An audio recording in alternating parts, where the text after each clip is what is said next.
Hi everybody. This segment I can't even pronounce today. This segment is about how depression manifests in different ways.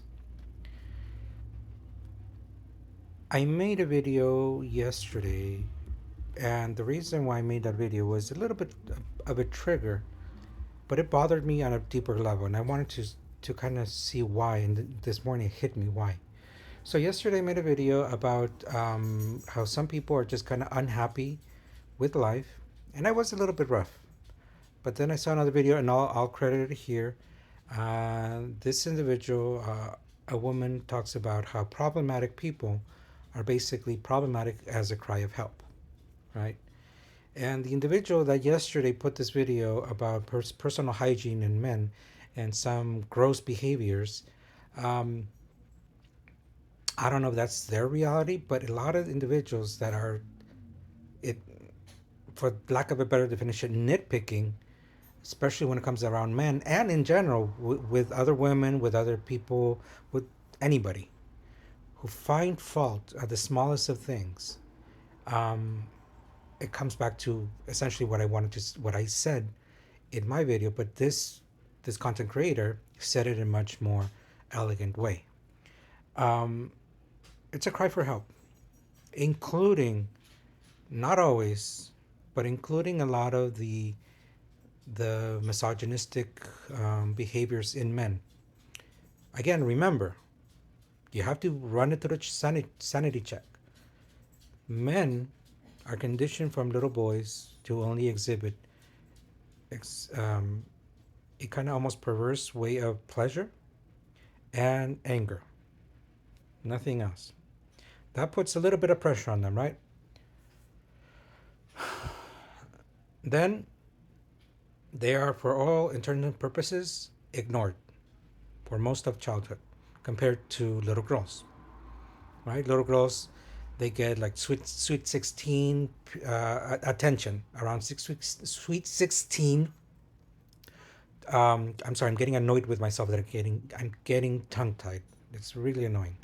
Sweet 16 period.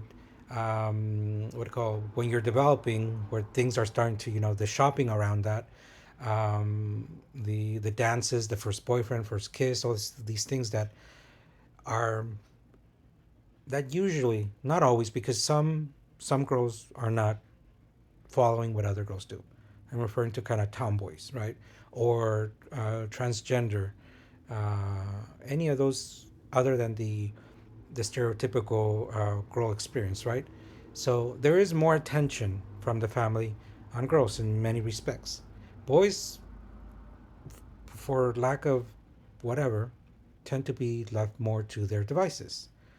And as a consequence, they kind of raise themselves in some ways because when it comes to a lot of the disgusting behavior like farting and burping and being, obnoxious and all these stuff is, in my opinion, their way of seeking attention. For me, I didn't experience this because there was always chaos around me, so I kind of just shrunk myself, right? I had the opportunity because I've seen this even in uh, in uh, in females across ages and non-binary people that um, how did I put it? Somebody said something along the lines of um, even bad news is good news. It's kind of going to the same nail that even bad attention is good attention for the individual. So for individuals that may be missing something in their psyche, that they have abandonment issues or X, Y, and Z, whatever, they will even resort to poor behavior to get attention, right? So that tends to happen a lot in the male population, you know?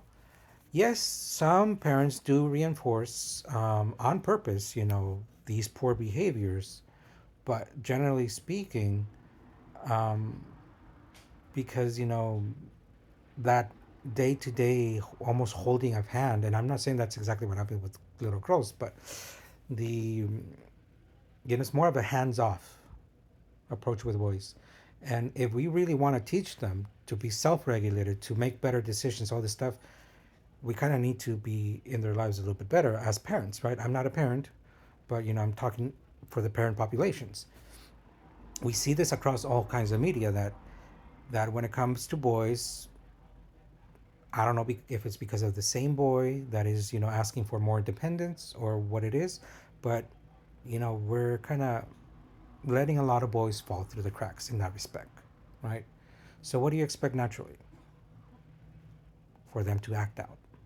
So why are you surprised when in adulthood their behaviors get more and more counterproductive, more destructive, more misogynistic, right? Um, and by the same token, everybody else across all gender expressions, similar things happen. You see these in all of the gender expressions. The gossiper, the troublemaker, the the one that is the pessimist, right? The cynic, on and on and on. All these type of characteristics are a form, in my opinion, of of this kind of crying for attention. That they're missing some sort of human connection, that they start to resort to these kind of behaviors as a matter to just kind of matter. There was a movie long time ago, and I I don't remember how it went, but basically it was we crash against one another for the human connection. That was the bottom line of that quote, and it's exactly the same thing here online. As more and more of us resort to just primarily be online and less in person, we're losing more and more real connections. So the only way to start to interact, because we see this with simps, they try to connect on a romantic level with somebody, but they're usually pushed away because they're a simp. So what happens to a lot of these simps? They grow misogynistic or misandrist for the other side, or some variation of both, depending on where you fall in the entire spectrum. So yes, I totally agree with that content creator, that a lot of these poor behaviors can and usually are symptoms of wanting more attention, of wanting connection. So that's why, like me personally, I'm trying to kind of to work on my tone when I am talking about these different issues that these people are bringing to the table.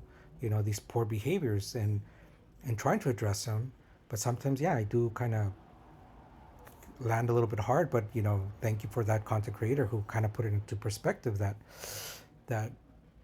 that there are individuals like that are crying for help, and that in some way maybe I'm also crying for help. Um, I don't know, but we all need a little bit of gentleness, a little bit of grace, and all of us, every single one of us, needs to turn inward and start looking at our own behavior and unpack it to see why we're doing the stuff that we're doing and what is actually bringing a benefit to our life, or if it's holding us back. I hope that makes sense. You'll have a good day.